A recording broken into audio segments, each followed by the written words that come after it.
Porn-free marriage, how you can have it and keep it. That's our topic today. If you've yet to subscribe, please do. We have lots of information on this topic. And also, if you got a question, put it in the box. We'll get to you as soon as possible. Having a porn-free marriage, well, it's a lot of work, especially if you have someone who has struggled or addicted to pornography.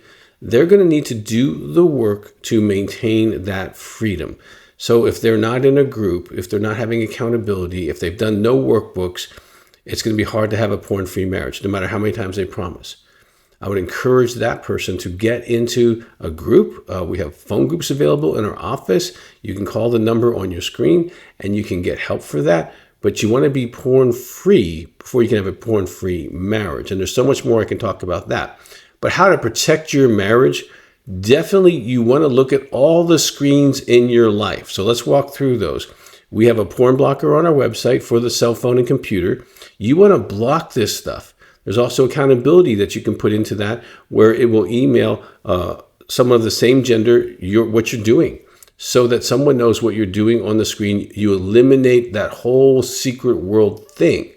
Okay. You want to look at your entertainment, what you do for entertainment, how erotic, sensual, or actually X-rated it can become.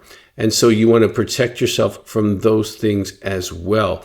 And it might be other things that you need to look at for blocking that in your marriage. You don't want to look at pornography in your marriage because it will keep someone very immature, okay? When someone brings porn into their life on an active basis, they stop growing spiritually, emotionally, morally.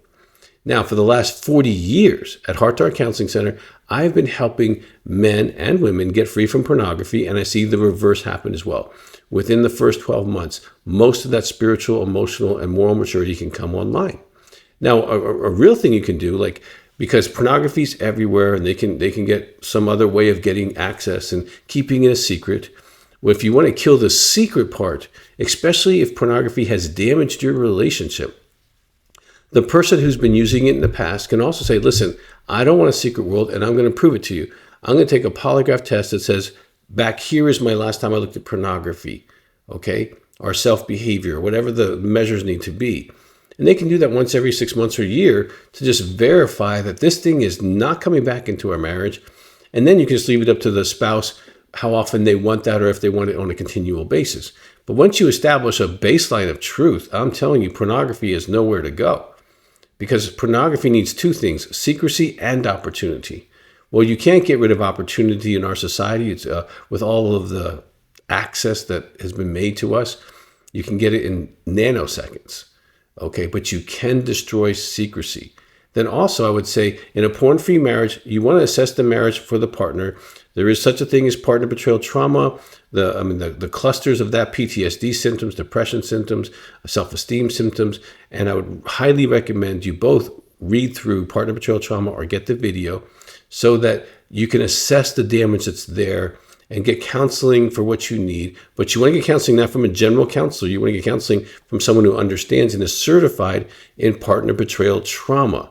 And if you call my office, we have a list nationally of people that are certified who have gone through a 45-hour training, 6 months, just on partner betrayal trauma. You want a specialist, not a generalist when it comes to that. And so if there is damage there, and oftentimes there is, you want to heal that up so in your porn-free marriage, there's not this kind of repercussions from the past.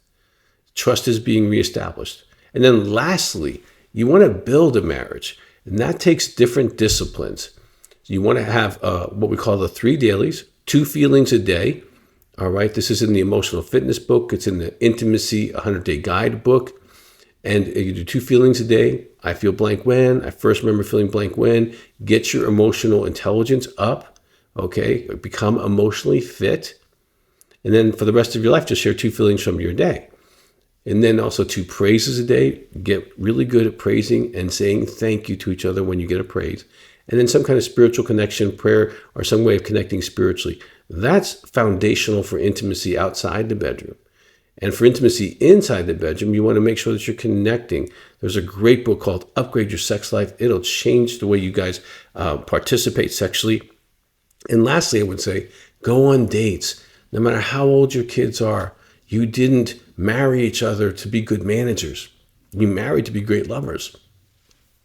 Great lovers go on dates. And I would encourage you to do that. For my whole career, I've told people dating is cheaper than therapy, but if you don't date, you will be paying a therapist. And so you want to do that. So you can be porn free.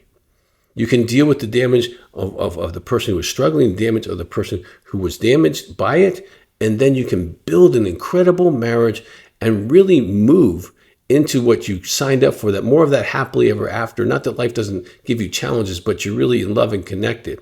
And for 40 years, remember where you were 40 years ago? That's when I saw my first client.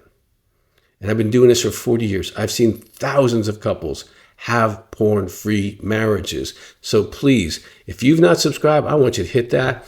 If you have a question, I want you to put it in the box, and I want you to take your next step.